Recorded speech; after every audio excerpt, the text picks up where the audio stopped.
Bien, amados, ocupe su lugar. Hay ritmos musicales que dan ganas de, hasta de moverse un poquito, dijeron cantante. Eh, Aclamemos siempre al Señor con alegría. Exaltémosle porque Él es Dios, hermanos. Él es nuestro Señor y nuestro Salvador. ¿Qué tal, amados? ¿Cómo están? ¿Ya fueron a votar? No, tampoco yo pude ir. Se, se nos juntan las cosas en la mañana y ya no puede uno. A ver si saliendo va uno a ejercer ese derecho que tiene uno como ciudadano mexicano y que desde luego ir confiados los cristianos en que Dios quita y pone reyes, Dios quita y pone las autoridades como a Él le place. No hay autoridad en esta tierra si no se la dio el Señor. Así es que esa es nuestra confianza, aunque detrás haya lo que haya, sea bueno o sea malo, el Señor es el que lo quita y el Señor es quien lo pone. Así es que cuando ya esté alguien en autoridad, hermano, ore a Dios por esa persona, bendiga el nombre del Señor, no se queje, alabe el nombre del Señor por quien está ahí, glorifique al Señor, porque eso es bueno para nosotros. Amén. Y amados, hemos estado nosotros deteniéndonos viendo esos malos ejemplos que no debemos de seguir, que el apóstol Pablo le escribió a los Corintios, que había algunos eventos que vivió el pueblo de Israel que no se tenían que volver a repetir entre ellos, que no debían seguir esos malos ejemplos. Hoy vamos a ver la parte 4, voy a compartirle la pantalla para que podamos de esa manera también no solo escucharlo, sino también verlo, y desde ahí también entender lo que el Espíritu de Dios les dijo a ellos y desde luego nos dice ahora a nosotros. Déjeme regresar para que vea la parte 4 y considerar los versículos, hermano, que tenemos ahí, que son el 6 y el 10 de la primera carta a los Corintios, capítulo 10, versículo 6 y versículo 10. ¿Qué le parece si lo leemos en el nombre del Señor? Dice así: todo eso sucedió para servirnos de ejemplo, a fin de que no nos apasionemos por lo malo como lo hicieron ellos. Todo eso les sucedió para servir de ejemplo y quedó por escrito para advertencia nuestra, pues a nosotros nos ha llegado el fin de los tiempos. Y vimos que todo eso es que el pueblo de Israel fue bautizado en la nube, fue bautizado al pasar el mar, comieron del maná y bebieron de la roca, en la roca es Cristo, pero también dentro de su caminar por el desierto cometieron algunos pecados que para nosotros, hermanos, nos sirven de ejemplo para no cometer lo mismo que ellos cometieron. Y uno de los pecados que vimos nosotros que cometió el pueblo de Israel fue la idolatría. La idolatría tiene su raíz en el perder el temor y el amor a Dios. Y como se pierde el temor y el amor de Dios, da como amnesia espiritual en que se nos olvida quién es Dios. Y el que no conoce a Dios, el que se le olvida quién es Dios, pues a cualquier piedra se puede arrodillar. A cualquier piedra puede adorar, a cualquier imagen puede adorar, porque se le olvida o no sabe o desconoce quién es Dios. Se va al temor y puede hacer lo que quiera. De igual manera, la inmoralidad sexual es un pecado que se origina precisamente en el desconocimiento de lo que es Dios para nosotros y lo que nosotros somos en Dios. Dios es santo y su santidad es una extensión en nosotros para vivirla en esta tierra. O sea, somos una extensión de la santidad de Dios. Por eso el Señor dijo, sean santos, porque yo soy santo. La inmoralidad sexual ni siquiera, dijo el apóstol Pablo, se debe de mencionar entre nosotros. Y vimos a través de los Corintios cómo es que se tenían que deshacer de esa levadura para que ellos pudieran vivir en santidad como iglesia, como cuerpo local de nuestro Señor Jesucristo. Pero hay otro ejemplo a no seguir, o un mal ejemplo que nos muestra la Escritura, y es el siguiente. Está en primera carta a los Corintios, capítulo 10, versículo 9. Allí dice el versículo lo siguiente, está en la parte de arriba. Si quiere leerlo conmigo, dice: tampoco pongamos a prueba a Cristo, como lo hicieron algunos y murieron víctimas de las serpientes. Voy a volver a leerlo. Tampoco pongamos a prueba a Cristo, como lo hicieron algunos y murieron víctimas de las serpientes. Ok. Ese pasaje que acabamos de leer, que está en Corintios, el apóstol Pablo se refiere a un evento que ya leímos nosotros también hace 20 días, pero que lo vamos a recordar, y está en el libro de Números, en el capítulo 21, versículos del 4 al 9. Dice allí: los israelitas salieron del monte Hor por la ruta del Mar Rojo, bordeando el territorio de Edom. En el camino se impacientaron y comenzaron a hablar contra Dios y contra Moisés. ¿Para qué nos trajeron ustedes de Egipto a morir en este desierto? Aquí no hay pan ni agua. Ya estamos hartos de esta pésima comida. Por eso el Señor mandó contra ellos serpientes venenosas para que los mordieran, y muchos israelitas murieron. El pueblo se acercó entonces a Moisés y dijo: hemos pecado al hablar contra el Señor y contra ti. Ruégale al Señor que nos quite esas serpientes. Moisés intercedió por el pueblo, y el Señor le dijo: hazte una serpiente y ponla en un asta. Todos los que sean mordidos y la miren, vivirán. Moisés hizo una serpiente de bronce y la puso en un asta. Los que eran mordidos miraban a la serpiente de bronce y vivían. Bueno, aquí menciona el hecho histórico en el cual se estaba refiriendo el apóstol Pablo, ¿no? Le expresa a los corintios: no pongamos a prueba a Cristo como lo hicieron algunos y murieron víctimas de las serpientes. Entonces hacía referencia a Números 21, del 4 al 9, donde está este evento. Ahora, ¿qué significa poner a prueba a Cristo? Si se da cuenta, la traducción que les acabo de leer es la Nueva Versión Internacional.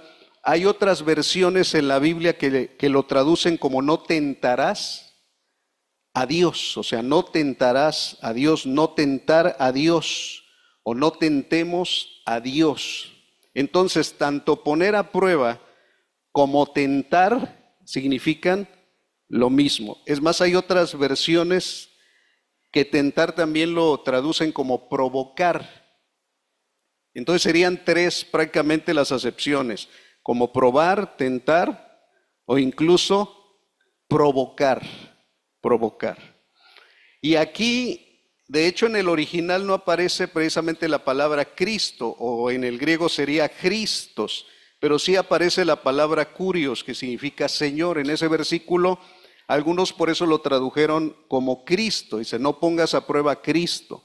Pero también se puede traducir como no pongan a prueba al Señor, no pongan a prueba a Dios. O sea, cualquiera de estas versiones, porque Cristo es Dios, porque Dios desde luego es Cristo, y porque, hermanos, si usted recuerda lo que dice la Escritura, que el pueblo de Israel bebió de la roca y la roca era Cristo, comió del maná y el maná era Cristo. Quien los cubría en esa nube era el Espíritu Santo, quien iba en la columna de fuego era el Espíritu Santo, o sea, Dios era el que estaba ahí. Entonces, en ese tiempo, en el desierto, dice que los acompañaba el ángel de Jehová. Y el ángel de Jehová no es un ángel creado por Dios. El ángel de Jehová es Cristo no encarnado. Es Dios mismo, porque incluso cuando habla del ángel de Jehová, algunos se arrodillan y se postran ante él y lo adoran. Entonces es el Hijo no encarnado aún que los acompañaba en el desierto. Entonces, si de esa manera lo vemos aquí en la Escritura, la traducción está bien, sea que hayan puesto a prueba o tentado o provocado a Cristo o a Dios o incluso al Espíritu Santo, es correcto. ¿Ok? Pero la traducción que leímos dice poner a prueba a Cristo. ¿Pero qué significa esto? Yo escribí algunas cosas ahí que quisiera leérselas. Conforme iba yo teniendo las ideas, las escribí, y a lo mejor no están en un orden, pero esperamos que esta ensalada usted la disfrute. Dice, tentar es como decir, vamos a ver si Dios es Dios. O sea, tentar es, vamos a decir, vamos a ver si Dios es ¿qué? Si Dios es Dios. Es probar si lo que Dios dice es verdad o no. Es probar si Dios es bueno o no. Es probar si Dios cumple sus promesas o sus advertencias, o incluso me faltó ahí, o sus amenazas. ¿No? Personas que quieren probar si Dios cumple, a ver si Dios cumple sus promesas. Vamos a ver si Dios las cumple. Otros pueden decir si Dios es justo o no. Voy a ver si Dios es justo o no. Si Dios es fiel o no lo es. Si Dios es santo o no es santo. A ver, hermanos, si alguna persona se atreve a expresar esto, eso es tentar, eso es probar y eso es provocar a Dios. Porque desde luego que Dios es Dios. Desde luego que Dios es veraz, verdadero. Desde luego que lo es. Dios es bueno.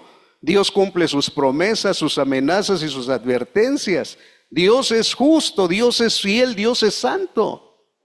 Y no tenemos nada que pedir que nos pruebe, porque Dios lo es. Quien se atreve a hacer esto, está tentando, está probando y está provocando a Jesucristo, al Espíritu Santo y al Padre. Mire, los israelitas ya habían visto actuar a Dios. Leímos anteriormente en Números 21, o sea, 20 capítulos de Números. Si usted le da un repasito por ahí a Números, va a ver algo. Que un año estuvieron cerca de lo que es el Sinaí, escuchando los truenos y relámpagos, la gloria del Señor. Un año estuvieron ahí. Es más, el libro de Números se llama así porque se hizo un censo. Se llama así también porque los ubicaron cómo iba a estar el campamento. Cuando hicieron el tabernáculo iba a estar en el centro, lo iban a rodear los levitas, y luego 3 tribus de un lado, 3 tribus al norte, 3 tribus al sur, al este y al oeste, 3, 3, 3. Y si ves una imagen de esto, es una cruz. Es una cruz, cómo se tenían que acomodar. Entonces, el libro de Números narra cómo Dios hizo su pacto con ellos en el monte Sinaí, y cómo después de estar un año ahí en las faldas del Sinaí, entonces Dios los lleva a desplazarse porque la nube y la columna se mueven. Y al desplazarse empiezan un camino por el desierto. Y dentro del desierto, hermano, empieza los israelitas a quejarse. Amados en el Señor, ¿para qué son los desiertos? ¿Para qué son los desiertos? Los desiertos son para ser llevados a las pruebas, a las tentaciones o a las provocaciones. Entonces Dios, ¿por qué quería que el pueblo de Israel anduviera en el desierto? Para probar sus corazones. Por eso Dios no los llevó por la ruta corta, se los llevó por la ruta más larga. Y tenía también el Señor otras ideas. Dijo, bueno, como ellos son un pueblo que acaba de salir de la esclavitud, se van a enfrentar con otros pueblos más grandes, van a tener temor y van a querer regresarse. Pero esto, hermanos, por eso el Señor les dijo, se van a ir por la ruta más larga. Y el irse por la ruta más larga, la ruta del desierto, en ese desierto empezaron otra vez a quejarse. No tenemos agua, nos trajeron a morir aquí al desierto, hubo la rebelión de Coré, cosas bien fuertes que se presentaron dentro del pueblo. Tenemos hambre, no tenemos comida, no tenemos agua, y se empezaron a quejar. Pero a la altura del capítulo 21, ya habían visto las obras de Dios de cuando salieron de Egipto. Las 10 plagas, o sea, ya habían visto el poder de Dios, ya habían visto cómo el mar se abrió, ya habían visto cómo el maná había caído, ya habían bebido de la roca, porque 2 veces bebieron de la roca. Más el capítulo 22 de Números habla de la segunda vez que beben de la roca. Pero aquí a la altura del capítulo 21 de Números, como lo leímos, vamos a regresar un poquito, dice que los israelitas, versículo 4, salieron del monte Hor por la ruta del Mar Rojo, bordeando el territorio de ¿quién? De los edomitas. No iban a cruzar por donde estaban los de Edom, lo iban a rodear. Usted puede después buscar mapa del recorrido de Israel, lo va a encontrar, de esto hay mucha información y va a ver que era el camino más largo. Entonces se adentraron al desierto y en el desierto, dice la palabra del Señor, que ahí volvieron otra vez a actuar de una manera que el Señor le llamó tentar, probar o provocar al Señor. A ver, ¿qué necesidad tuvo Dios de llegar a decir en algún momento en el libro de Malaquías capítulo 10, póngame a prueba? A ver, ¿qué necesidad tuvo Dios de llegar a decir más adelante en el libro del profeta Malaquías, póngame a prueba? En otras palabras, casi, provóquenme, desafíenme. ¿Qué necesidad tuvo Dios? Porque el pueblo de Israel tantas veces lo había tentado en el desierto, que ahora a la altura del profeta Malaquías, donde ya estaba un pueblo establecido, donde ya habían visto también los juicios de Dios, y Dios le dice, pruébenme. ¿Qué necesidad tenía Dios de decirles eso? Necesitamos poner a prueba a Dios, necesitamos comprobar que Dios es Dios, necesitamos comprobar su fidelidad, su severidad, su bondad. En el caso de los que somos hijos de Dios, necesitamos poner a prueba a Dios. Dios les dijo a los que estaban en los días del profeta Malaquías, pruébenme en esto. Van a ver cómo voy a derramar mis bendiciones hasta que sobreabunden. O sea, Dios los estaba incitando a provocarlo a Él. ¿Qué necesidad tenía Dios de esto? Ninguna. Amados, cuando Dios en su ira y en su enojo, a veces hasta el mismo pueblo le dice, provócame, pruébame y vas a ver cómo sí soy Dios. Hermanos, yo me quedaría así, temblaría ante su presencia y diría, Señor, no, tú eres Dios y no necesito que me lo pruebes, porque eso es tentar a Dios. ¿Ok? Ahora, ¿cuál fue la acción o expresión de los israelitas que el Espíritu Santo trató como tentar o poner a prueba a Dios, como lo dice primero a los Corintios 10:9, dice, tampoco pongamos a prueba a Cristo, como lo hicieron algunos y murieron víctimas de las serpientes? Ok, volvamos otra vez a leer el pasaje y dígame si usted lo alcanza a ver, cuál fue la acción o la expresión de los israelitas que el Espíritu Santo consideró como tentar o poner a prueba a Dios. Dice, los israelitas salieron del monte Hor por la ruta del Mar Rojo, bordeando el territorio de Edom. En el camino se impacientaron y comenzaron a hablar contra Dios y contra Moisés. ¿Para qué nos trajeron ustedes de Egipto a morir en este desierto? Aquí no hay pan ni agua. Ya estamos hartos de esta pésima comida. Por eso el Señor mandó contra ellos serpientes venenosas para que los mordieran. Y muchos israelitas murieron. ¿Dónde está la tentación hacia Dios? ¿Dónde está el poner a prueba a Dios aquí? ¿Dónde lo ve usted?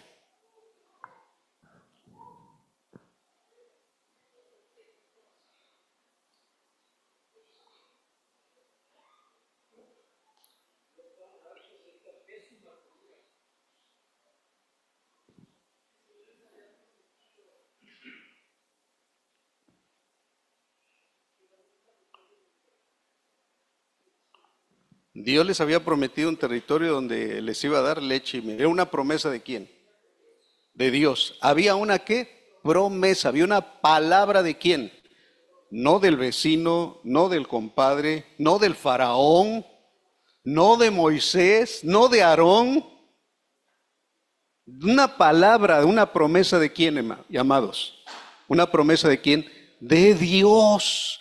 Del que tronó en el monte Sinaí, del que vieron sus relámpagos, del que mandaba la nube y los cubría, del que mandaba la llama de fuego y los guiaba en la noche, los calentaba en medio del frío desierto.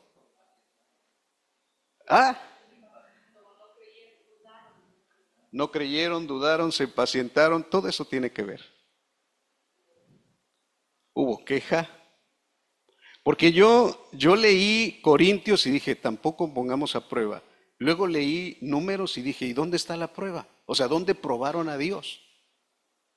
Y la clave está en las letras y en las palabras que subrayo, bueno, que acentúo con negrillas. Lo que acaba de expresar Miguel y que tiene que ver con lo que ustedes están hablando. En el camino sé qué, se impacientaron, se impacientaron. Se desesperaron. ¿Y qué tiene que ver la impaciencia con la tentación a Dios? ¿Qué tiene que ver la impaciencia con provocar a Dios? Se impacientaron. Esta palabra se impacientaron se tradujo de una palabra hebrea que significa katzar, más bien que se escribe katzar, no que significa. Katzar significa descolar, interrumpir, cegar, cosechar, acortar, angustiar, desanimar, estrechar, impacientar y quejar. Y yo dije, Señor, ¿qué tiene que ver esa palabra de impacientar con descolar? Con interrumpir, con cegar, con cosechar, con acortar. Porque angustiar, desanimar, estrechar, impacientar y quejar, pues más o menos lo entendemos, pero ¿por qué descolar, interrumpir, cegar, cosechar, acortar?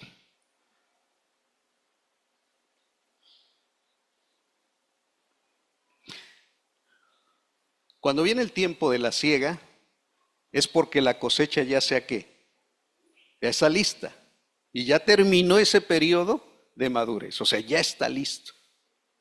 Cuando ya está lista la cosecha, entonces es cuando se sega, cuando se cosecha, cuando se descola, se le quita la colita, cuando se interrumpe de alguna manera, ese periodo donde ya el momento de cortar los frutos ya está listo.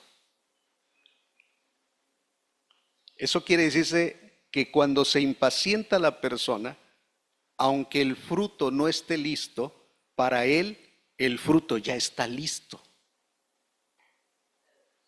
No se espera a que madure, no se espera a que se cumpla el plan y el propósito de Dios. No se espera que se cumplan los planes que Dios tiene. Entonces quiere hacer su propia voluntad y empieza a descolar, empieza a interrumpir, empieza a cegar, cosecha fuera de tiempo. Una cosecha fuera de tiempo es una persona que se impacientó. Yo he visto que alguien siembra alguna piña en su casa. ¿A qué tiempo puede usted comerse una piña como las que venden? Así maduritas, sabrosas. ¿Tienen que pasar qué? Meses. Pasan meses. Nada más, año y medio. Si usted como a los 10 meses la ve que ya está más o menos buena, y para que no se la robe el vecino, o para que no se la lleve otro, dice mejor la agarro. Y ya cuando la agarra y la corta, está insípida, le faltó. Bueno, se impacientó. Y al impacientarse, cegó fuera de tiempo. ¿Qué estaban haciendo los israelitas cuando entraron al desierto? ¿Sé qué? Se impacientaron y empezaron a cosechar antes de tiempo. No dejaron que se cumpliera el tiempo de Dios. Hay un pasaje de la Biblia, y esto va para todas las señoritas solteras. Oh doncellas de Jerusalén, les ruego que no despertéis ni hagáis velar el amor hasta que Él quiera. ¿Qué entienden ustedes de este pasaje?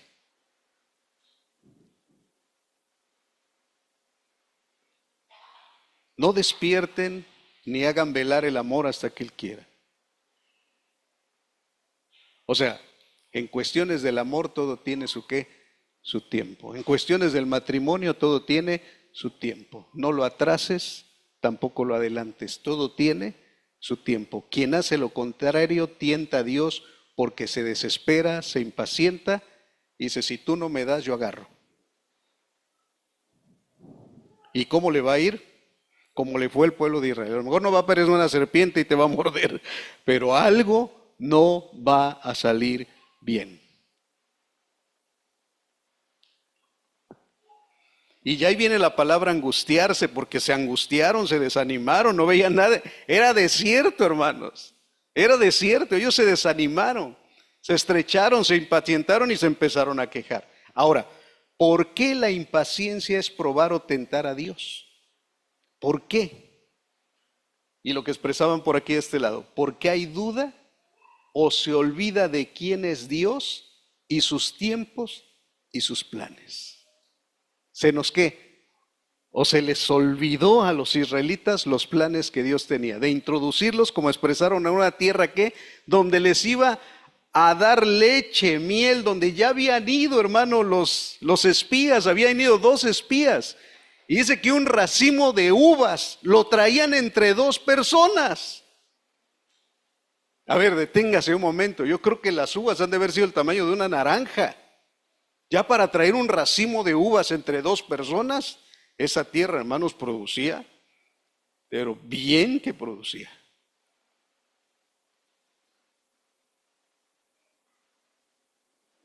Se les olvidó que Dios les había prometido una tierra donde iban a ser prosperados en abundancia. Ellos no vieron otra cosa más que el desierto y se impacientaron.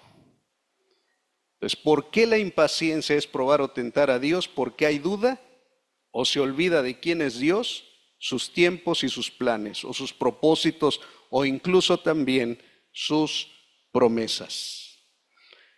Quiero que vea, hermanos, el asunto de lo que es la tentación, como lo ve el apóstol Santiago en el capítulo 1, versículo de 2 al 8. Dice, hermanos míos, tened por sumo gozo cuando os halléis en diversas pruebas, sabiendo que la prueba de vuestra fe produce paciencia. ¿Qué produce la prueba de la fe? ¿Qué produce? Paciencia. Mas tenga la paciencia su obra completa para que seáis perfectos y cabales, sin que os falte cosa alguna. Y si alguno de vosotros tiene falta de sabiduría, pídala a Dios, el cual da a todos abundantemente y sin reproche y le será dada. Pero pida ¿con qué? Con fe, no dudando, porque el que duda es semejante a la onda del mar, que es arrastrada por el viento y echada de una parte a otra. No piense pues quien tal haga que recibirá cosa alguna del Señor. El hombre de doble ánimo es inconstante en todos sus caminos. Quiero que vea el principio aquí espiritual. La prueba de la fe produce paciencia. ¿Qué es el desierto? El desierto es prueba.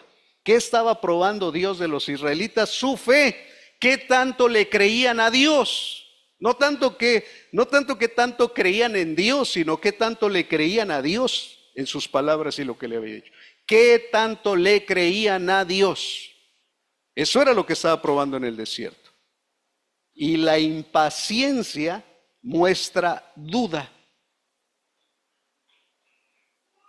La impaciencia muestra ¿qué? Muestra duda. Quiero que leamos lo siguiente, hermano.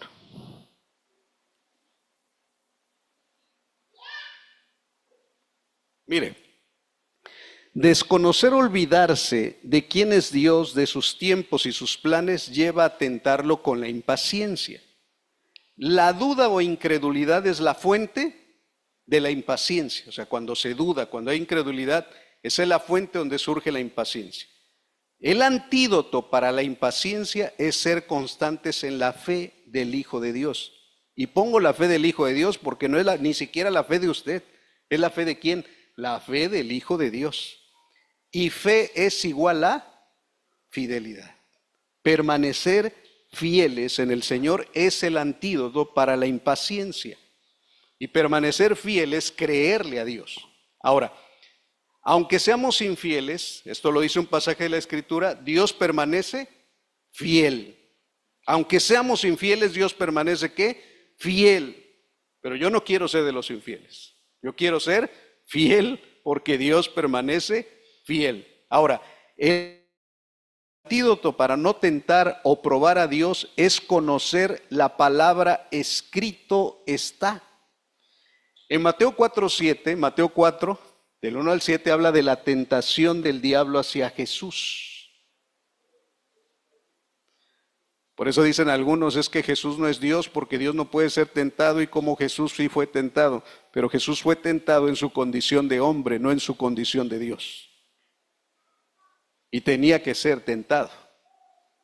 Porque Él nos representaba a todos nosotros. Representaba al Adán caído, que Adán nos representó a todos y fracasó. Pero el Adán resucitado, el Adán que tenía que resucitar, el Adán que vino nuevo, Cristo Jesús, nos vindicó, porque su victoria ahora es mi victoria. Y en Mateo 4:7, después de que le ofrece la segunda tentación Satanás, no recuerdo si fue la segunda o la tercera, le dice, escrito está, no tentarás al Señor tu Dios. Con el conocimiento verdadero de Dios y su palabra, no solo evitaremos caer en tentación, sino que también no tentaremos a Dios. ¿Se da cuenta de esto? ¿Qué conoces de Dios y de su palabra, hermano? ¿Qué conoces? ¿Qué sabes de la Escritura? ¿Qué sabes de Dios y de la Escritura? ¿Qué sabes? A lo mejor la respuesta de usted puede ser muchas cosas, hermano. Cada vez que venimos y oímos, aprendemos más. Yo leo la Escritura, veo otros libros, conozco mucho. Ok. Sin duda, ese conocimiento, el Espíritu Santo te lo recordará o te lo enseñará en tus desiertos, en tus momentos de prueba, porque a Jesús le funcionó. A los 12 años conocía la Torá, a los 12 años conocía la ley, y a los 33, a los 30, entre 30 y 33, la palabra misma que era Él, le sirvió para vencer las tentaciones.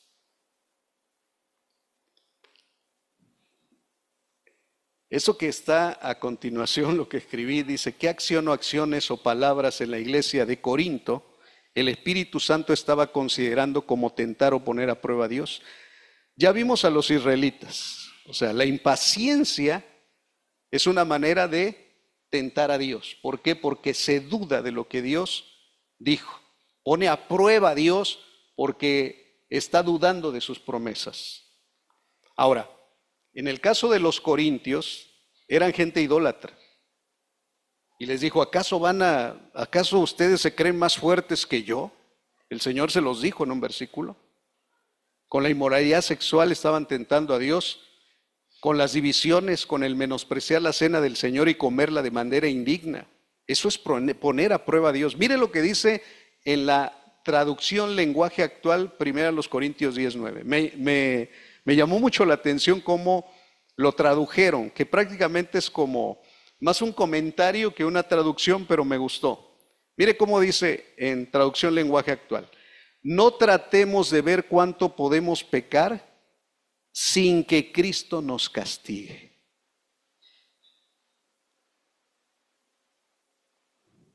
Eso era lo que estaba pasando ¿en dónde? En Corinto, en la iglesia.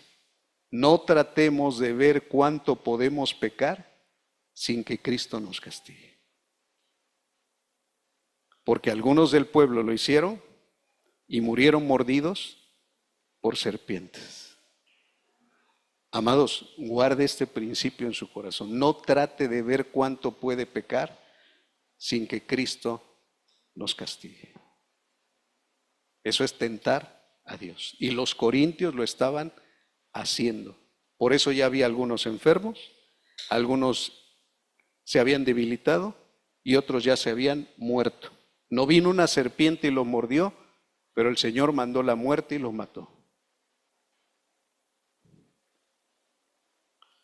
Ahora, En Mateo 4:7 Jesús dijo, escrito está, también no tentarás al Señor tu Dios. Lo dijo en Lucas 4:12 también, respondió Jesús, le dijo, dicho está, no tentarás al Señor tu Dios. Deuteronomio 6 del 16 dice, no tentarás a Jehová vuestro Dios como lo tentaste en Masa. Habla de otro evento, pero habla de no tentar a Dios. Santiago 1:13 dice, cuando alguno es tentado, no diga que es tentado de parte de Dios, porque Dios no puede ser tentado por el mal, ni Él tienta a nadie.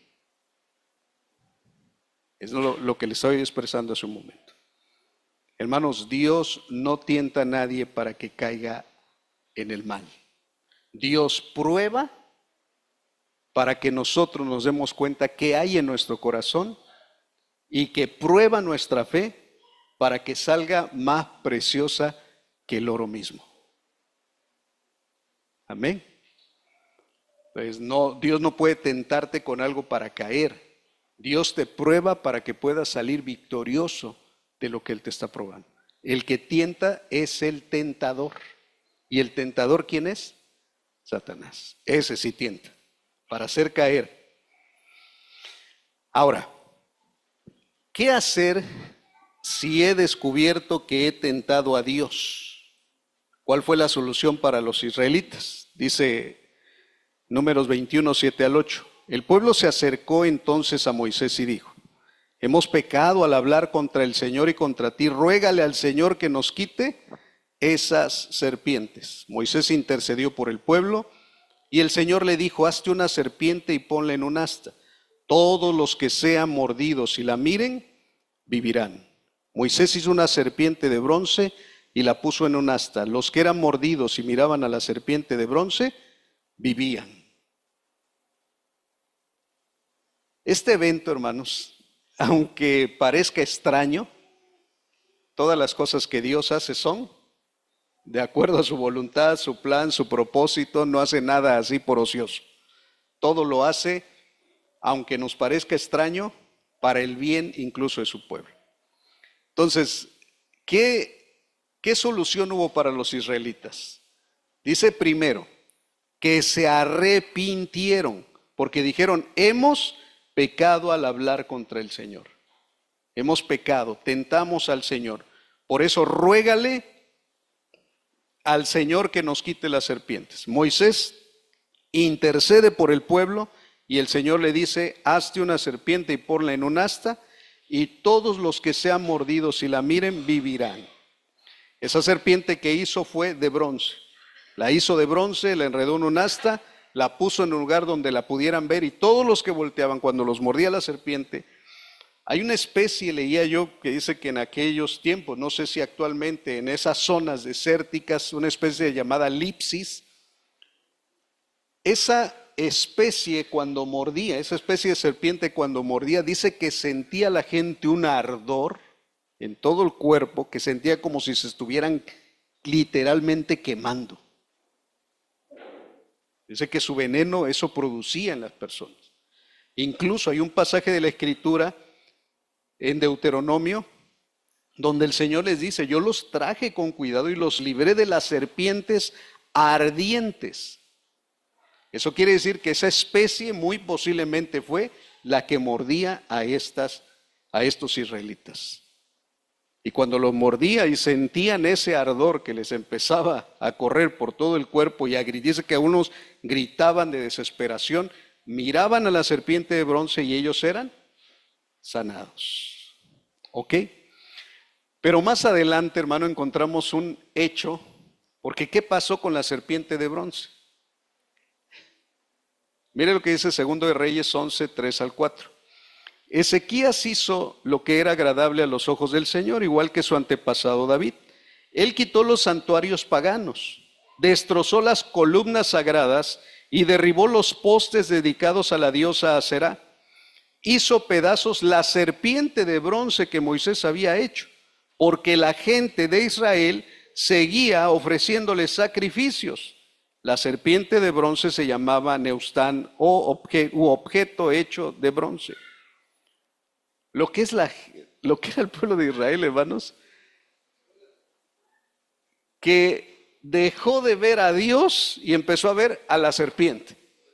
Como los antepasados miraban a la serpiente y sanaban, entonces ahora le ofrecían sacrificios a la serpiente, la rodeaban, la empezaron a adorar, y eso se dio cuenta el rey Ezequías, que algo que les sirvió para bien ahora les estaba sirviendo ¿para qué? Para mal, ¿no? Amados en el Señor, que es un tema de la idolatría también aquí que tiene que ver con eso, pero lo que hizo Ezequías estuvo excelente. Les destruyó ¿qué? La serpiente, les destruyó su ídolo. Ya en un momento tuvo su propósito, ahora ya no cumplía propósito. Es más, le servía para su ¿qué? Para su mal. Ok, ¿cuál fue la solución para los corintios? ¿Cuál es la solución para nosotros si en algún momento, hermanos, hemos tentado a Dios?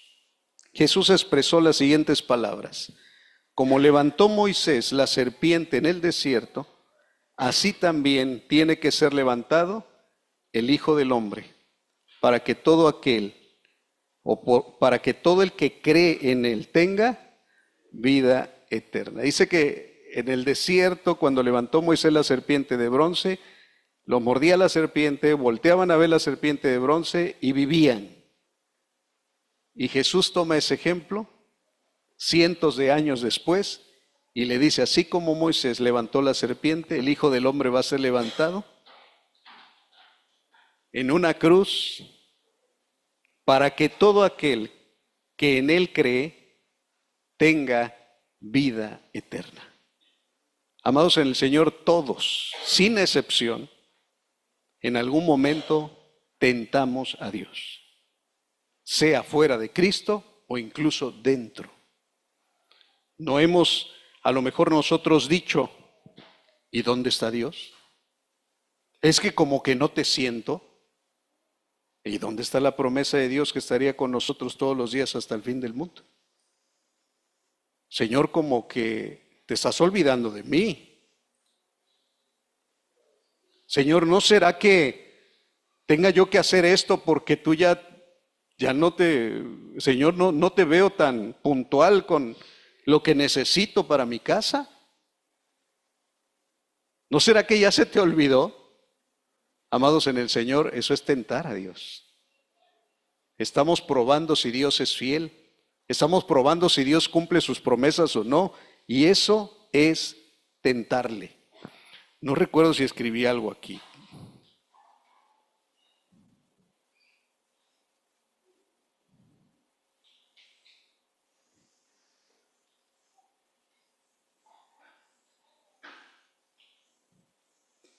Creo que es esta.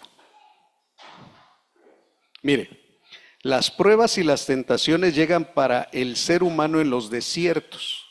Y hay seres humanos que no entienden que se está probando su fe para producir paciencia. Y si el tentado o probado se impacienta, se convertirá en el tentador al poner a prueba a Dios. Desconfiando si Dios cumplirá sus promesas, si Dios estará con él, si Dios será fiel, si Dios no le fallará. El impaciente manifiesta una actitud tentadora hacia Dios porque se desespera al no ver la salida en su desierto. Si se impacienta quien está siendo probado o tentado, se convertirá en tentador. En el proceso el tentado llega a decir: ¿dónde estás, Dios? Dijiste que estarías conmigo y no te siento. Pruébame que es verdad lo que dijiste. Y al término del proceso dice: ¿y dónde estabas cuando yo pasaba por esto? Dios, pruébame que no mentiste. Es ser atrevido. Entonces el tentado se vuelve tentador porque tienta a su creador. Amados, Dios nos libre de esto. Dios nos libre de la impaciencia. Aunque estemos pasando por algún desierto.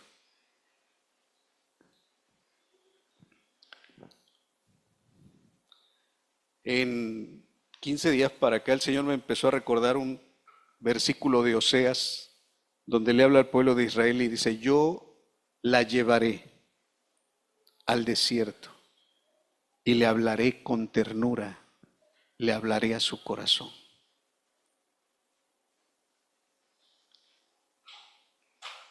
También el desierto no solo es para probarte, también el desierto es para que donde no haya nada, solamente tú y Dios tengan intimidad. El Señor te hable con amor, el Señor te seduzca. Necesitamos de eso cada uno de nosotros. Por eso podemos decir, Señor, llévame al desierto. Llévame ahí donde necesito hacer probada mi fe, pero donde yo necesito tener comunión contigo. Para no tentar al Señor, manténgase firme y fiel en las promesas que el Señor le ha hecho. Y ponga su mirada siempre en el autor y el consumador de la fe, en Jesucristo. Amados, miremos a la cruz, porque el que mira y cree tendrá vida, dice el Señor. Yo sería levantado y esa victoria la ganó para usted, la ganó para mí. Así es que ese mal ejemplo lo dejamos a un lado y tomamos el bendito ejemplo de nuestro Señor Jesús de vivir en fe y de vivir en Él. Póngase en pie y de esta manera, hermano,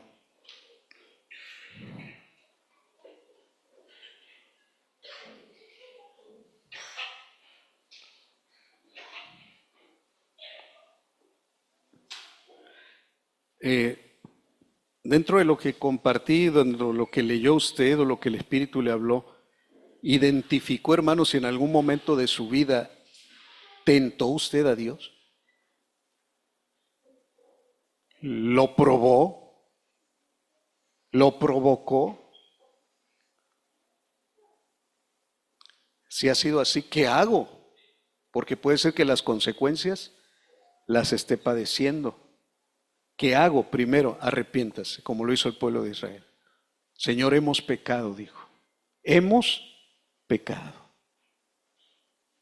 Y el Señor mandó la solución por medio de la serpiente de bronce. Ya estamos en el nuevo pacto. El Señor Jesús murió. Ahora no hay que ver una serpiente puesta en un asta, ahora hay que ver a Jesucristo crucificado. Hay que ver su obra, que por medio de ella nosotros podemos ser perdonados de ese pecado de haber tentado contra Dios. Es que te olvidaste de mí, Señor. No, Dios no se ha olvidado de ti. Tú eres quien se ha olvidado de quién es Dios. Porque Dios es fiel, Dios es eterno. Amén. Hermanos, oremos al Señor. Padre, en el